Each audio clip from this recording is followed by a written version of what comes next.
Buenas noches. En primer lugar, agradecer al jefe del Instituto Nacional de Salud, el doctor Ernesto Bose, al PAS jefe del instituto, el doctor César Cabezas, al doctor Zunio Burstein. Bueno, estoy bastante complacido de estar acá y poder compartir con ustedes la experiencia de la implementación del sistema de información de la red de laboratorios en salud pública. Bueno, en primer lugar, situar al NetLab como lo que es un componente de la historia clínica electrónica, ¿no?, denominada LIS, y en el instituto es producto de una evolución en el tiempo. Bueno, todo sistema de información en laboratorio tiene fundamentalmente que cubrir todas las áreas de gestión del laboratorio, desde la fase preanalítica, que tiene que ver con la generación de las solicitudes de pruebas, de exámenes, la obtención de la muestra, el transporte de la muestra para que ésta llegue al laboratorio. Una vez que está en el laboratorio, todo el proceso analítico que tiene que ver con el procesamiento de la muestra, que puede ser manual, que puede estar automatizada a través de autoanalizadores, y finalmente un proceso posanalítico que tiene que ver con la verificación de los resultados, la edición de los resultados, la publicación de estos resultados en reportes en papel para alcanzarlos a la historia clínica del paciente, que es donde deben llegar. En el INS, desde el año,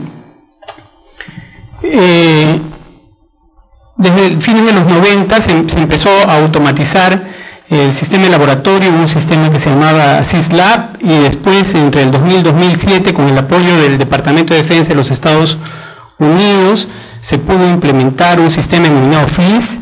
Estos sistemas eran sistemas cliente-servidor que solo estaban instalados en la red informática del propio Instituto Nacional de Salud, y el problema que tenían era que las muestras, en ese tiempo también todo el sistema de gestión del INS estaba basado en recibir muestras únicamente en Lima, y luego del procesamiento enviar los resultados en papel a través del correo electrónico del courier. Esto significaba un tiempo prolongado, sobre todo del posanalítico, que iba de 30 a 60 días, y a veces, debido justamente a la naturaleza del papel, el resultado o llegaba al laboratorio de referencia regional, o llegaba a la dirección del hospital, o llegaba a la dirección de la direza, y de repente no llegaba al médico clínico, o cuando llegaba el paciente ya estaba de alta, o a veces había fallecido. Entonces no servía para tomar decisiones, sino fundamentalmente quizás para la salud pública. Era un problema. Cuando surge se implementa el TARGA a nivel nacional, y las muestras tenían que procesarse en 24 horas, sobre todo para la medición de la carga viral, era importante poder comunicar esos resultados. Entonces, el FLIS que teníamos en ese momento, realizábamos una carga manual y publicábamos en web, ¿no? Entonces, en ese momento es que se tomó la decisión, en el 2006, de que teníamos que tener un sistema de información en línea, y así es como surge el NetLab. Perdón. Bueno, para la implementación del NetLab tuvo que analizarse el ciclo de procesamiento de muestras, en realidad basado en cómo funcionaba el FLIS. Íbamos a aventurarnos en solamente recoger este proceso y automatizarlo tal cual está. Además teníamos una urgencia, pero era necesario, y ahí la visión de la doctora García fue fundamental, en el sentido de que no podemos automatizar simplemente lo que tenemos, sino detenernos a pensar cuáles son los problemas fundamentales que hay en todo el proceso de laboratorio, y ahí observamos esos 7 problemas, ¿no? Que teníamos, por ejemplo, un sistema que registraba la información de las muestras que llegaban conformes, o sea, en condiciones adecuadas para ser procesadas, y estas eran codificadas y se ingresaban al laboratorio. Pero las muestras que no tenían esas condiciones eran separadas y eran ingresadas en un sistema en papel, ¿no? Para las no conformes. La codificación de las muestras era manual y era correlativa. Y daba lugar a equivocaciones cuando no se marcaba exactamente cuál era el número que seguía en ese control manual. El almacenamiento de las muestras en el área de recepción podía ser prolongado porque llegaban y se almacenaban en las refrigeradoras de repente del área de recepción y obtención de muestras. Había entonces un tiempo excesivo también entre la admisión de esas muestras y el registro de resultados, porque nuestros sistemas no tenían ningún sistema de alerta, los sistemas anteriores. No había verificación de los resultados ingresados, los resultados se publicaban en web, por ejemplo, para el caso de Targa, como había señalado, pero mediante procesos manuales. Y finalmente, el proceso era de imprimir resultados en papel, ¿no? Frente a todo eso generó las características que debería tener el nuevo sistema. Debería ser único, debería registrarse toda muestra que llegara, incluso las solicitudes que llegaran sin muestra, porque como nosotros recibíamos de información de las 25 regiones, podría ser que llegue el sobre con un papel y no tenía muestra. En el nivel donde se había generado la solicitud podían esperar un resultado. Entonces era necesario tener un registro de todo lo que llegaba y de lo que no llegaba, o decía llegar, no así papeles sin muestra, muestras sin datos, etcétera. Todo era registrado en un solo sistema. Se implementó un sistema de código de barras. Todos los tubos y todos los papeles, todas las solicitudes eran codificadas. Se empezó a registrar la fecha de recibo de la muestra en el laboratorio donde se iba a analizar. En el INS hay laboratorios de referencia nacional para cada una de las enfermedades, y no solamente bastaba de que la fecha con que se recibía esa muestra en el INS, sino también la fecha en que ésta ingrese a cada uno de los laboratorios. Se desarrolló un sistema de alertas tipo semáforo referido a las fechas, sobre la base de un catálogo de cuánto debería demorar cada prueba para cada resultado. Se implementó un sistema de firmas electrónicas del analista y del verificador, y todo el sistema estaba basado en la web. Entonces eso implicaba cero papel en los resultados ingresados al sistema. Entonces, pero también el NetLab ha significado más que solamente cambiar la tecnología, ¿no? En el caso del uso de la firma electrónica, nosotros ya contábamos desde el año 2000 con una ley de firmas y certificados digitales. Sin embargo, esta ley durante muchos años, casi 9, recién en el 2009, hubo un reglamento. Cuando se desarrolla NetLab no había reglamento, pero había una ley. Y entonces nosotros ya había otras experiencias como la SUNAT, como la Contraloría, que usaban firmas electrónicas, y nosotros solamente adquirimos un certificado digital del sitio web y las firmas eran electrónicas. Eso significó un cambio de paradigma muy importante, porque los analistas decían que sus resultados no iban a tener la validez legal que se requiere, dado que no van a poder firmar sobre ellos, ¿no? Al inicio se implementó, como se ha mencionado, primero en VIH, pero innovadoramente se pensó que todas las personas viviendo con VIH y SIDA podían tener acceso directo a monitorear su tratamiento. Entonces ellos contaban con un usuario, una contraseña, podían mirar los resultados de su CD4, de su carga viral y la evolución que ésta tenía. Eso generó un problema a nivel de los servicios y una discusión acerca del poder del paciente, de la relación médico-paciente, de la horizontalidad, de los derechos. que, bueno, poco a poco se fue diluyendo, digamos, esa discusión. Se empezó a utilizar el correo electrónico para comunicar a los solicitantes que ya tienen resultados. Se empezó a utilizar mensajes de texto de SMS para comunicar, por ejemplo, durante la pandemia del año 2009 de influenza. Recordemos que se congestionaban los servicios de personas a quienes se les realizaba exámenes, y la gran mayoría de estos exámenes eran negativos, ¿no? Y los importantes eran muy pocos. Entonces se empezó a usar mensajes de texto para comunicar a estos pacientes. Se compraron bolsas de minutos y se articuló el sistema con estos mensajes para comunicar los resultados negativos, y que no tenían necesidad de venir a recogerlos al laboratorio. No, todo esto le significó al NetLab ganar en 2 oportunidades, bueno, quedar como finalista en 2 oportunidades y ganar también el premio de buenas prácticas de gestión pública. El año pasado quedó como finalista en el premio de la década, que es un premio que Ciudadanos al Día otorga a aquellas prácticas que se han mantenido en el tiempo.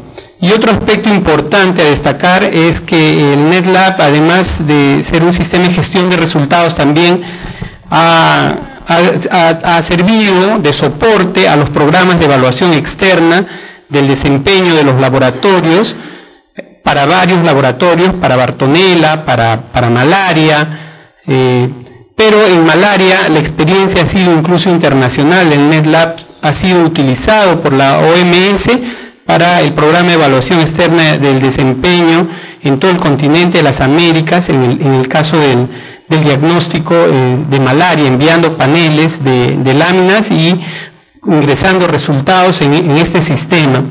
Esa es la evolución del número de usuarios, y como ven al inicio, 870 usuarios que correspondían a población de pacientes que vivían con VIH y SIDA, y poco a poco estas personas, sin que exista en realidad una indicación particular, se fue o perdiendo el interés, o finalmente poco a poco a nadie se le solicitó. Todavía hay algunos pacientes viviendo con VIH y SIDA que mantienen sus usuarios y contraseñas y que monitorean sus resultados, pero puede ser que haya algún tipo de falta de difusión en este servicio que el INS nunca dejó de prestar, pero que dejó de ser en todo caso importante.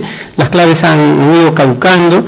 Luego hubo un momento en el año 2010 en que el número de usuarios se restringía prácticamente solo a los laboratorios de referencia regional, y es en el año 2010-2011 donde empieza un proceso de descentralización del uso del NetLab a los laboratorios de referencia regional. Hasta el 2009-10 solo se usaba en el INS, y después a nivel nacional por los laboratorios regionales, y eso hizo que se incrementara el número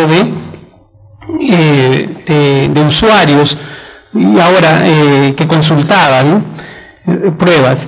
Y también este gráfico nos muestra la evolución de cómo más de 100.000 pruebas al inicio, y actualmente cerca de 300.000 muestras se analizan cada año, y esto también se debe a que ahora son usuarios los laboratorios de referencia regional. El NetLab cobertura más de 100 enfermedades, principalmente pruebas de confirmación diagnóstica, pero también pruebas de monitoreo clínico. Sin embargo, tuberculosis, VIH y dengue constituyen más del 80% de toda la producción del instituto, ¿no? Y ha empezado del instituto y de la red de laboratorios, y ha empezado a crecer el cáncer de cuello uterino. Este daño solamente se está monitoreando a través de NetLab. Hace 2 años empezó con una prueba piloto, y ahora el Plan Esperanza lo ha asumido, y el NetLab permite tener un padrón también nominal de las mujeres que se tamizan. Esto es importante porque antes, cuando no existía el sistema, no se sabía, no se contaba con una base de datos de qué mujeres son las que se tamizan. Entonces podía ser de que los servicios estén tamizando a las mismas personas todo el tiempo, las usuarias que son, o que aquellas que tuvieran resultados digamos de premalignidad no sean seguidas, no sean buscadas. Entonces ahora se cuenta con un padrón nominal de las mujeres que se hacen un Papa Nicolau en aquellos laboratorios que se está usando el NetLab. Aquí podemos ver que la mayor parte de las muestras que se procesan y que se registran en el NetLab no son ya del INS, sino de los laboratorios de referencia regional. Como he mencionado, a partir del 2010 empezó un proceso de centralización, esas solamente para mostrar las pruebas de tuberculosis, más del 60% son ingresadas por las regiones, o sea, ya no tiene que llegar la muestra hasta Lima, sino que los datos de ese paciente son ingresados en el nivel regional, solo viaja la muestra hasta el laboratorio y el laboratorio registra los resultados. Bueno, este gráfico es para mostrar el desempeño del sistema, de un sistema de información en general, ¿no? El marco referencial es que el desempeño de cualquier sistema de información depende de factores técnicos que tienen que ver con formatos, hardware, software, normas, con factores organizacionales que tienen que ver con la gobernanza, con la supervisión, con el financiamiento, con el planeamiento, porque hay que recordar que los sistemas de información no pueden funcionar enteramente solos.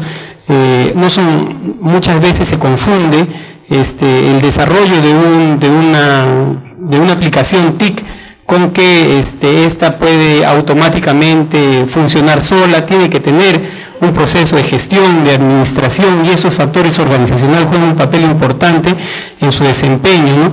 Y los factores del comportamiento que tienen que ver con la interfaz humana, que tiene que ver con el interés que tengan los usuarios por utilizar el sistema. Claro, esto depende siempre de la utilidad y de la percepción de uso que pueda tener el usuario sobre el sistema, ¿no? Eso debe mejorar los procesos de colección, transmisión, procesamiento, análisis de información, y eso debe redundar finalmente en mejorar la calidad del dato y en utilizar la información. Si evaluamos el NetLab desde ese punto de vista, yo encuentro de que es necesario fortalecer el cumplimiento de normalización establecida. No lo vemos hemos visto en el INS que paulatinamente se ha ido deteriorando, digamos, la supervisión del cumplimiento de normas que están establecidas para el funcionamiento de la calidad que están establecidas para el funcionamiento del NetLab. Por ejemplo, quiénes deben ser usuarios del sistema, cómo se debe eliminar o solicitar la eliminación de repente de una prueba, porque no se puede solicitar la eliminación de una prueba, sino que debe cumplirse con los procedimientos que están establecidos en las normas de calidad de los sistemas, cómo se debe hacer el registro de la prueba, o en el NetLab no están estandarizados el catálogo de pruebas, es necesario incorporar el CPT.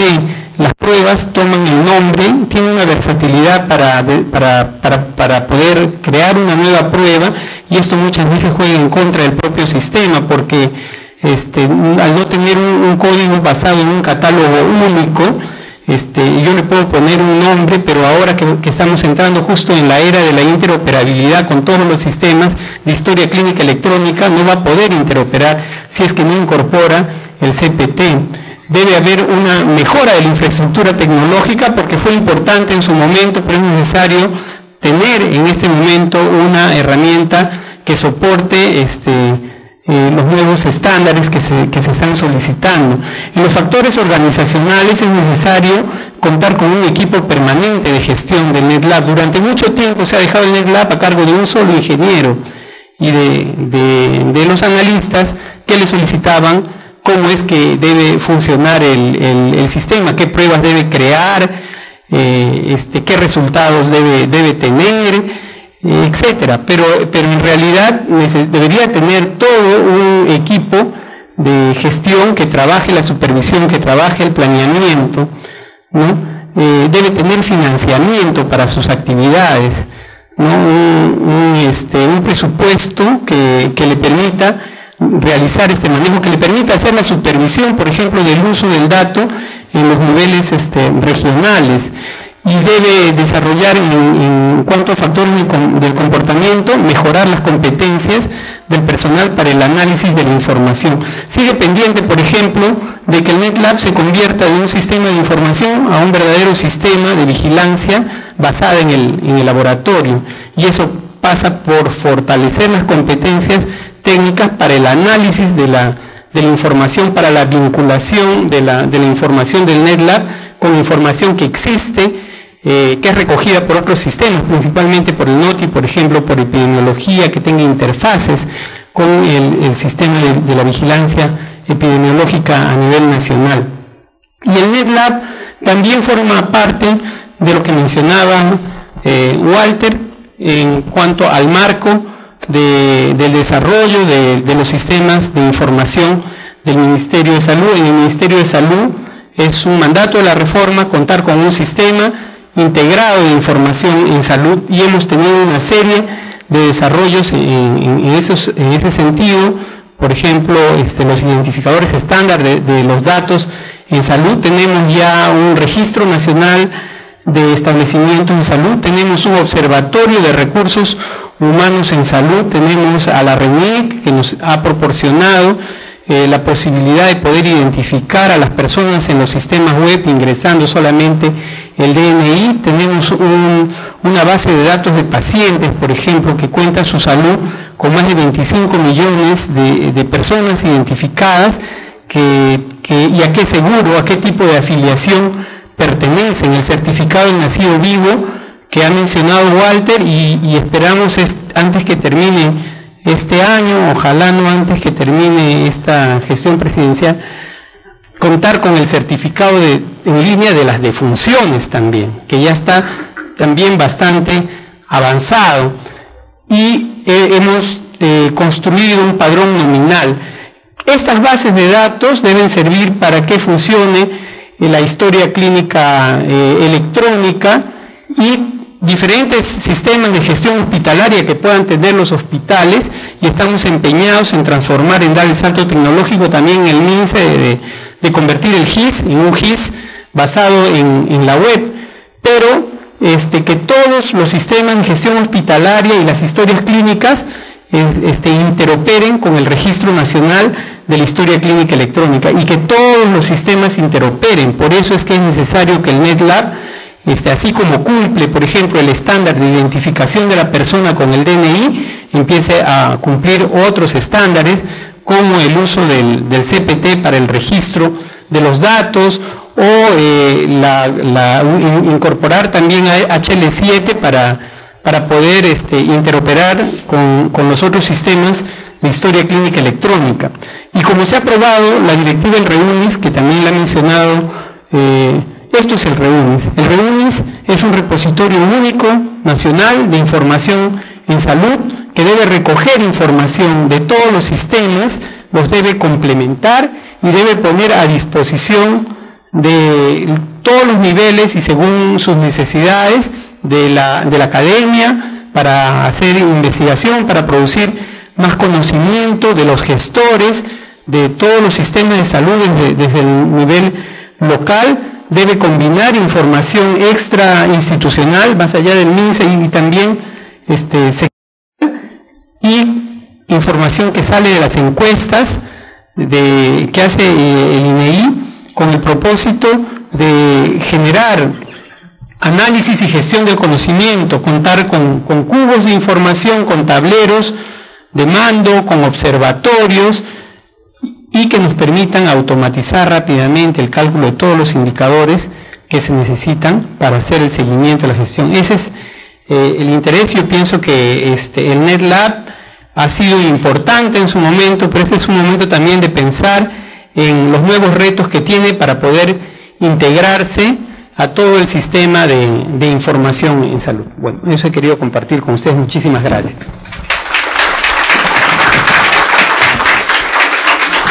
Muchas gracias, doctor Vargas. Ahora toda esta innovación tecnológica no es posible desarrollarse si es que no existe el recurso humano que lo sepa manejar. Entonces, sobre esto, la doctora Patricia García Funegra, en representación de la Academia Nacional de Medicina y sobre todo en su condición de docente de la Universidad Peruana Cayetano Heredia como decana, nos va a exponer el entrenamiento para la información biomédica en el Perú, humanizando también la tecnología, de tal manera que el recurso humano sea adecuadamente informado y pueda manejar esta tecnología nueva en beneficio del país. La doctora García Funegra tiene la palabra. Muchas gracias.